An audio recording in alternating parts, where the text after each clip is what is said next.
Hi, my name is Kara, and I've been asked to share my story on addiction and recovery, and I'm happy to do so. I've shared it quite often, but never on a video like this before, and this is kind of scary for me. But it's important that I share my story. I think it's important for people to hear it, and it's important for people in recovery to share their stories because people in active addiction need to see the people in recovery. They need that motivation and inspiration. It's also important for me to share it because it is scary, and part of my recovery is working through my fear. I always say fear is what limits our opportunities, yet when I get to a situation where I'm scared, obviously I don't want to work through it, but I need to. So this is pushing through my fear today. And also, every time I tell my story, I heal a little bit. So, here goes. Basically, about 4 years ago, I was working as a drug and alcohol counselor in a maximum security prison. And I'd been through some stuff. I had a very young child at the time. My son was a couple of years old. I'd gone through divorce. My younger son's father was messing with my head really bad. And from all the chaos of being a single mom and all the stuff that was going on, I remember going to the doctor one time and just, kind of sharing this information with her. I was going through this. Oh, and I was trying to go back to school, work on schoolwork at night, work during the day, take care of the baby, take care of my other son who was 8 at the time, went back and forth between his father and me. And it was a lot of stress. It was a lot to handle. And I remember walking into my doctor's office with no real intention of anything.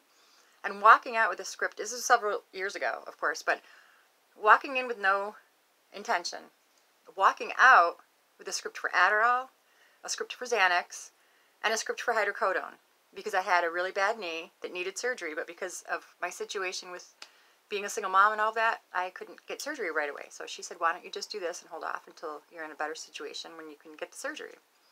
And that was really not that big of a deal to hold off on the surgery. And I didn't think it was that big of a deal to be taking these pills. And even though I was working as a drug and alcohol counselor, these pills are prescribed.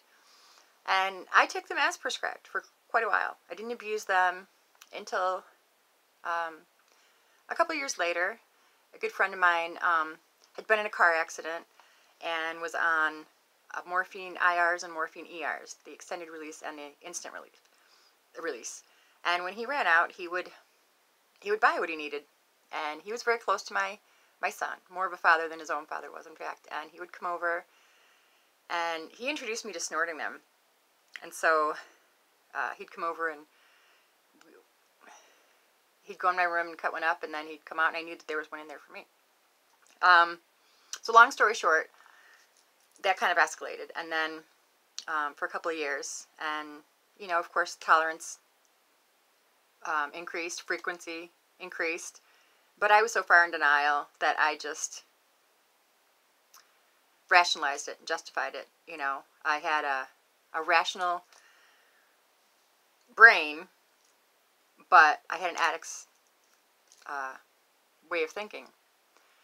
And so fast forward a couple of years, I find myself, at that point I was working in a men's rehab center. And my younger son's father had been messing with me financially. His name was still on the mortgage. He wasn't paying the mortgage. I couldn't keep up on it. I couldn't keep up on bills. My car, I had to get a new car. All these things happened, and I didn't have the money. I couldn't pay the bills. And so I had tried everything. Literally everything. And he wouldn't sign the papers for me to get lower payments on the mortgage or to refinance or anything. And so it was either pay the bills 1 month or pay the mortgage. I couldn't do both. So I just continually got further and further behind on the mortgage. And it got to the point where it was going to be foreclosed on. And in my infinite wisdom, I thought that it would be a great idea to sell drugs, to come up with the money for the mortgage. And so I thought, I'll get drugs from these men that I'm supposed to be counseling and sell these drugs. And it turns out I'm not a very good drug dealer because I went from being a drug and alcohol counselor to being state inmate number 18G0010, and was a warden of the state for 15 months. And in one short video, I cannot tell you what I learned, but I can tell you that I made it through, and I'm on the other side, and I'm in recovery, and I'm doing well. I work as a freelance writer. I am engaged to a wonderful man. My kids and I have a wonderful relationship, and yeah, my story is full of irony, but I think once you've gone through it and come out on the other side, then people who are actually in it look at you with a certain, yeah, you've been there kind of thing. So I don't feel as judged. If that makes any sense at all, I don't know. But it's taught me a great deal. I've grown in my faith because faith got me through. I've learned what humility is all about. I relied on my faith, my humility, and humor because of the irony in the situation. And if you can't laugh, I mean, when you're in a situation like that and you lose your ability to laugh, you're done. And so I made it a point to stay focused on that. And once I got out of prison and came home, I made it very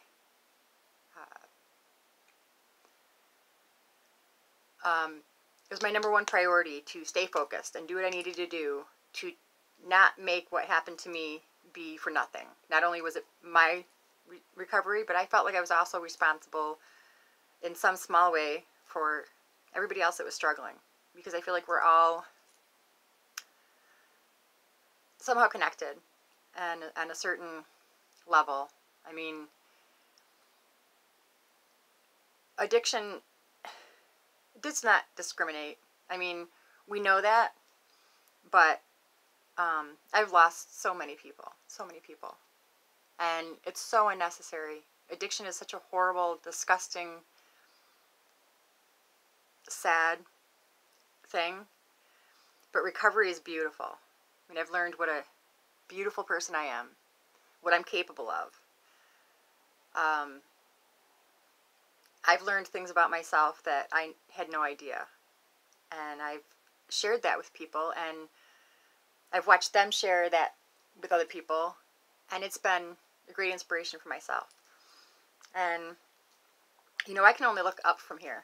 I've been to the bottom, and when you're at the bottom, all you can do is look up, and it just keeps going up and up. And it's great having been introduced to this new person. It's me.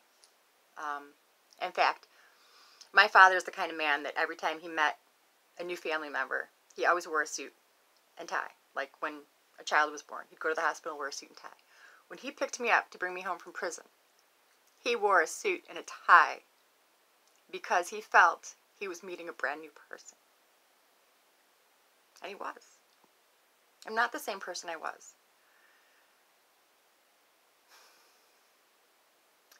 And I'm grateful. I'm grateful for the whole journey. The bad stuff has brought me through to the good stuff and taught me what an amazing person I am. And to always be grateful. And has taught me that I have something to share. And has taught me that everyone deserves a chance. And everyone can get through this. You can get through this. Get the help you need. Get your head in the game. Get your head in the right place. And you can do this. You can beat it. I'm rooting for you.